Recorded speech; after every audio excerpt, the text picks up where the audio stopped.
მოგესალმებით პატარებო. დღეს წავიკითხავთ სულხან საბა ორბელიანის იგავარაკს ენით დაკოდილი. კაცი და დათვი დაძმობილდნენ. ერთხელ კაცმა დათვი შინ მიიწვია და კარგად მოალხინა. გამოთხოვებისას კაცმა დათვი გადაკოცნა და ცოლსაც სთხოვა მისთვის ეკოცნა. ხალი დათვის სიმყრალემ შეაწუხა და თქვა: პირმყრალ სტუმარს ვერ ვეწყობიო. დათვი წავიდა. ცოტა ხნის შემდეგ კაცი წავიდა დათვთან სტუმრად და თან ცული წაიღო, გზად შეშას მოუჭრი და წამოვიღებო. როგორც მეგობრებს შეეფერებოდათ, ისე შეხვდნენ ერთმანეთს. შემდეგ დათვმა დაიჟინა. ცული აიღე და თავში დამკარიო. კაცმა იუარა, მაგრამ დათვი არ მოეშვა. კაცმაც დაჰკრა ცული და თავი გაუტეხა. დათვი ტყეში დაბრუნდა, კაცი შინ წამოვიდა.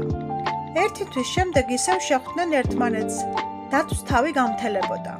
დათვმა უთხრა: ძმაო, შენი ცულით დაკოდილი თავი გამიმთელდა, ხოლო შენი ცოლის ენით დაკოდილი გული არაო.